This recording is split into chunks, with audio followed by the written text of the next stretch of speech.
what responsibility do leaders have to share what others have invested in them, and then for them to then invest in others? It's an insecure leader who feels threatened by someone who's becoming as good as they are, and maybe better.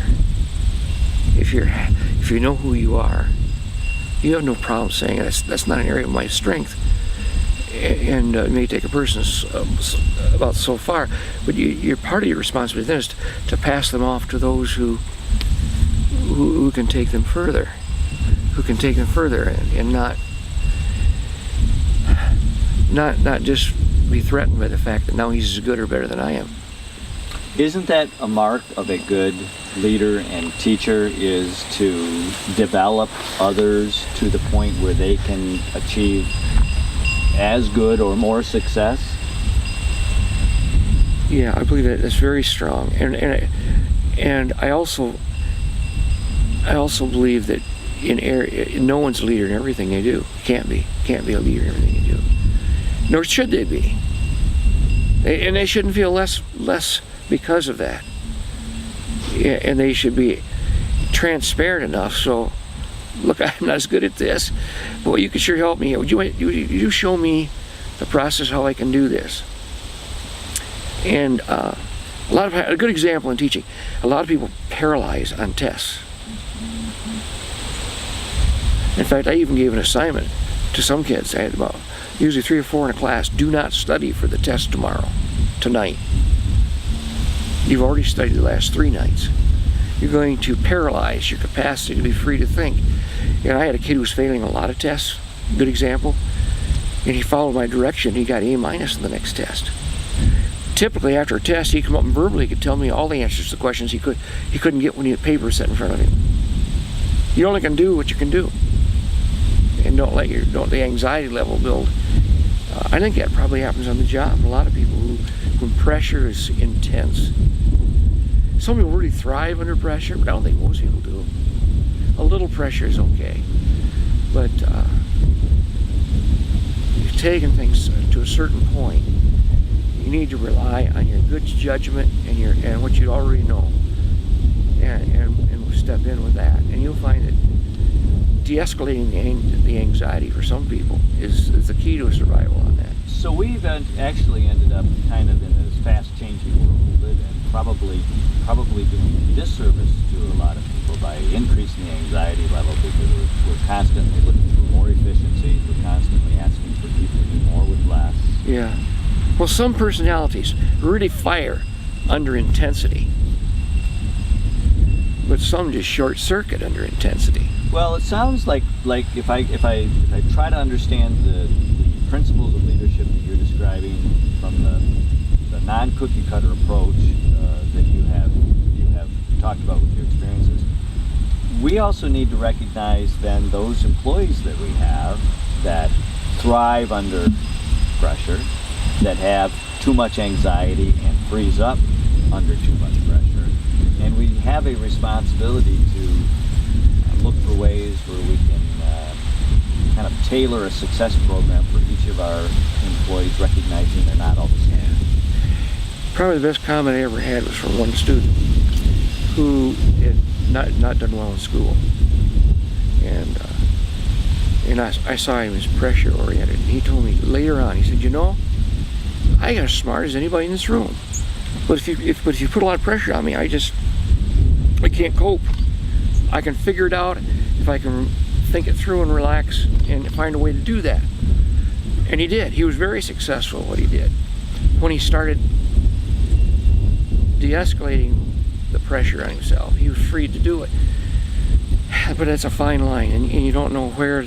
Vern, how does a leader like yourself, how do you learn how to be open to non-traditional approaches that might be gateways to success for someone?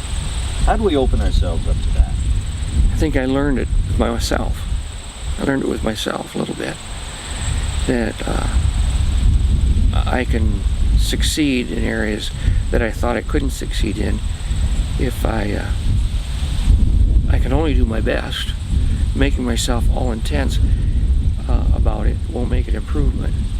And And so I prepare as much as I can, and then walk in and do that.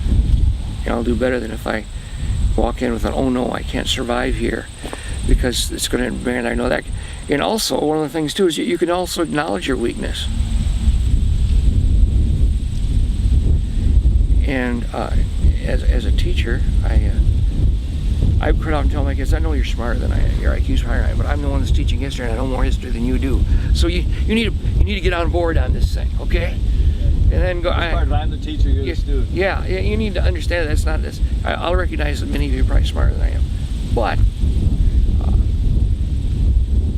being stupid never helped anybody. But being smart is no guarantee if you don't have other components that make what you do know usable. Right. So, also, the tone of what we've been talking about has been being open to, if one pathway doesn't work or isn't working to the degree of success that you'd like, you have to be open to new pathways that could open up new opportunities. So, in the business world, in the educational world, how do we keep ourselves open to new possibilities if the current path we're on is not proving to be successful? Well, first of all, we have to be searching, recognize why we're failing, and then begin doing what we're trying to do. And then we have to begin to identify some of those things we may be doing that isn't so good. It isn't working in this situation, and then trying to look at and break it down to a specific component. You recognize this isn't working quite as good as it should. What can I do to arrive at this goal using a little different approach than what I maybe was taught to do, or what I was. And one of the things I did is for final exams, a good example. I had the kids make a board game. And the board game, you had to win the game. This is a psych class. And I remember one game was called Escaping the Loony. A kid wrote a game called Escaping the Loony Bin. You know, how to get out of it. And you don't even know what you're suffering from, but you're locked up in a mental institution. And you draw cards. And the cards would move you into certain areas. And then, of course, if you play the game right, you can be out of the game and win. You know, the neat thing about when this... Well, that took a lot of creativity. Yeah, well, what it did is they'd make a different board game. And that was our final exam. And the day of the day, they come in and take that game. But they couldn't play a game. They had to play games that students hadn't done the same thing they'd done. So the review, well, those kids would spend 20, 30 hours making the game. Making the game. They weren't going to spend 20, 30 hours reviewing for a final exam. And the truth of the matter is, by just delving into their area and playing the games they hadn't prepared for, they were getting a fine review. What is a test supposed to do? A test is supposed to help bring together everything that you've done.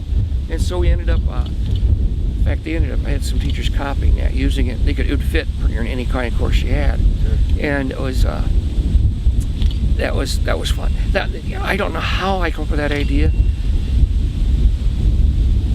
I don't know how I come up with that idea. I tried to figure out why. My principal wanted me to write it up and publish it. I never did. But I used it. Effectively. Yeah, well, kids, they were guaranteed, the game had to be good. Then you played other games. 50% grade of the final exam was on the game, how creative it was. The other 50% was spent playing the game that other people did. So they were pretty good sure of getting a B, wow, probably in that final exam, at least, you know. But it was interesting to me when I did that. Some of the A students who were used to gagging up a carload of details for a test were the ones that were paralyzed. Well, what do you want on this? Whatever you find that you could make a game of from this section of psychology. And some of the kids who did the best on the final exam were really my C students, and they were in charge of it. Right. And they got real creative. They had to lead themselves. Yeah, and they loved that game. They loved that game. And enough so they talked about other teachers. And other teachers, I had some other teachers that came in and copied that game because it worked. It worked.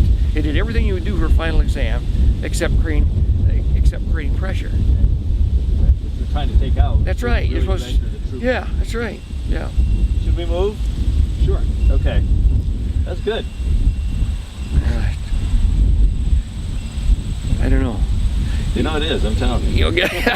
It's great. Plus, it's funny. It's just fun for me remembering all that.